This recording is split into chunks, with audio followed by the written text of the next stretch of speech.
Pleasure to meet you, Hey. Theo. It's a very interesting film, but first of all, what kind of physical preparation are we talking about for you? Yeah, quite a lot. I mean, not enough in a way. You always want more as an actor. We had about a month before, and we kind of got in and started training. I had to. We learned the choreographed moves, but we also learned a kind of new futuristic fighting style. They wanted something that was reminiscent of something we recognize today, but had a kind of twist of the future.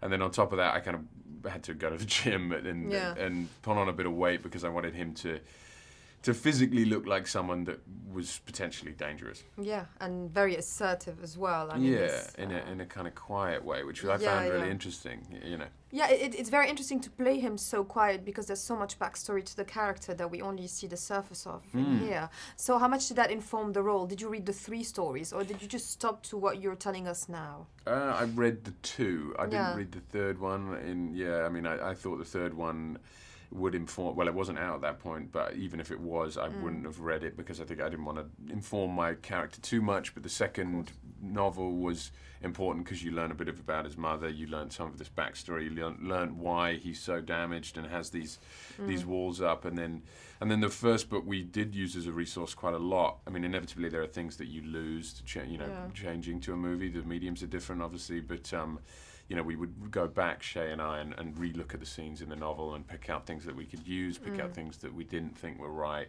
and cast them away, and then take, you know, so it was a constant process. Like many stories of that genre, you can take it for the pure entertainment that it brings on screen, also for the resonance of, you know, the themes in it. So what was most resonant for you? What was, you know, important to say? Yeah, well, the interesting thing about the book is the more you talk about it, the film is the more you talk about it, the more I find, which is a positive thing. There are lots. First and foremost, for me, because it's very resonant with the character. The concept of fear was quite interesting for me. You know, on the Ferris wheel, she says, "I thought you weren't afraid of anything," and that kind of sums up his masculinity because he looks her in the eye and says, "Yes, I'm 100% afraid. There's nothing wrong with fear.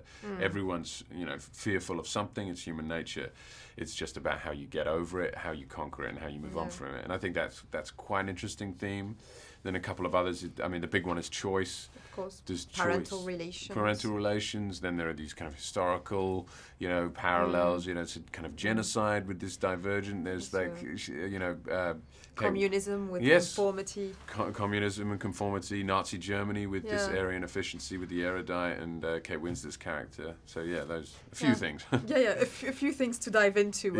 It's good you have 3 movies to explore that. Is it the kind of, I mean, you know, very cliche question, but kind of role that changes the pattern of your career, that makes your phone, you know, ring differently? I mean, yes and no. Yes, it does, you know, hopefully, and it opens doors that were not open before, or you know, maybe slightly open, but now, you know, gives you opportunities that you can use. The only other converse side of it is that you have to be very careful what you choose once you dive into something like this, because, you know, if it goes for 3 movies, you don't want to become known as just that character. You don't want to be known as Mr. Hunky Dude. You know, so it's very important for me after this and during this to choose things that are completely different, because otherwise I think actors' longevity can be damaged by that, you know, because you can be hot for a second and then, you know, then it's gone. Yeah, no, it's true. Everything's is box office in this town. But, you know, it's important, I guess, for you to choose something that you kind of relate to as well. So what is most, you know, relevant to 4 that you relate to the most? Yeah, and that kind of goes back to your question as well about you take on, with these kind of franchises potentially being a big part of your life, you have to make sure that you love the character, and I did love the character because, again, back to the masculinity, he's a character that I don't think I've seen a lot, especially in these types of movies. You know, he's a big arc from being very closed, dangerous, to opening, to trusting, to falling in love.